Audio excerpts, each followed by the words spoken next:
പ്രിയരെ നമസ്കാരം.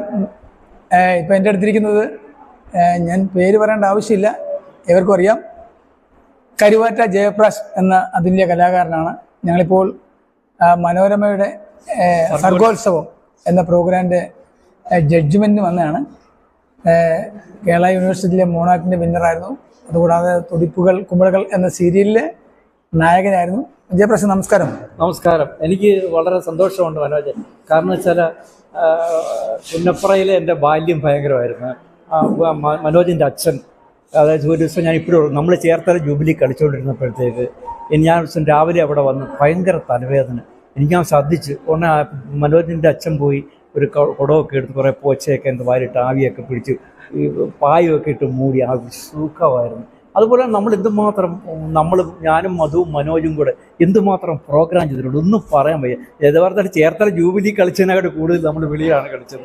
ഭയങ്കര സന്തോഷമുണ്ട് മനോജുമായിട്ടൊരു പരിപാടിക്ക് ജഡ്ജ് ചെയ്യാൻ വന്നതിൽ ഭയങ്കര സന്തോഷമുണ്ട് മനോജ്. ഈ സ്നേഹം നമ്മുടെ മരണം വരെ നിലനിൽക്കും. അതുപോലെ ഇപ്പം എനിക്ക് വളരെ സന്തോഷമുണ്ട്. മനോജിൻ്റെ മകള് ഇപ്രാവശ്യം റവന്യൂ ജില്ലാ മത്സരത്തിലെ മിമിക്രിയിൽ 1ാം സ്ഥാനം കിട്ടി. വളരെ സന്തോഷം. അത് കഴിഞ്ഞ വർഷം പ്രൈസ് ഉണ്ടായിരുന്നു. മനോജിൻ്റെ മൂത്ത മകളും ഉണ്ടായിരുന്നു. അതുപോലെ വലിയ സന്തോഷമാണ്. എൻ്റെ മകളും മനോജിന്റെ ഒക്കെ മക്കളോടൊപ്പം തന്നെ ഈ വേദിയിലുണ്ട്. വളരെ സന്തോഷമുണ്ട്. അല്ലാതെ ഒരു സംഭവം മറക്കാനാവാത്ത സംഭവമാണ്. ഞാൻ ജഡ്ജ്മെന്റ് മാർക്ക് ഇടുന്നു. അപ്പം എനിക്കറിയില്ല, JP മോളാണെന്ന് അറിയില്ല.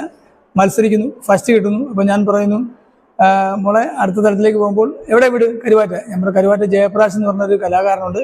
അദ്ദേഹത്തെ കണ്ട് ഇച്ചിരൂടെ എന്താ ഇനിയും ഭംഗിയാക്കി കൊണ്ടുപോകണം. അപ്പോൾ പറഞ്ഞത്, സാറേ ഞാൻ ജയപ്രകാശിൻ്റെ മോളാണ്. അത് തന്നെയല്ല, ഏറ്റവും പുറകെ ഞാനിരിപ്പുണ്ട്. എന്നിട്ട് മനോജ് റിസൾട്ട് പ്രഖ്യാപിക്കുന്ന ഞങ്ങളെ നോക്കി ചിരിച്ചോണ്ടാ ഇപ്പോഴും എൻ്റെ വൈഫ് പറയും. മറ്റൊന്നുകൊണ്ടല്ല, ഇതൊക്കെ ജീവിതത്തിൽ ഞങ്ങളെപ്പോലുള്ള കലാകാരന്മാർക്ക് ജീവിതത്തിൽ കിട്ടുന്ന അസുലഭ നിമിഷങ്ങളാണ്. അപ്പം ജയപ്രകാശിൻ്റെയും മോളുടെയും വിശേഷങ്ങളുമായിട്ട് ഞാൻ ഉടൻ തന്നെ നിങ്ങളുടെ മുന്നിൽ എത്തുന്നതാണ്. തീർച്ചയായിട്ടും ഞങ്ങൾ അതിന് തയ്യാറായിരിക്കുകയാണ്. മകളുടെ ഡിഗ്രി പരീക്ഷ കഴിഞ്ഞാൽ ഉടനെ തീർച്ചയായിട്ടും ഞങ്ങൾ എത്തും. ഓക്കെ മനോജ്, സന്തോഷം. ഓക്കെ.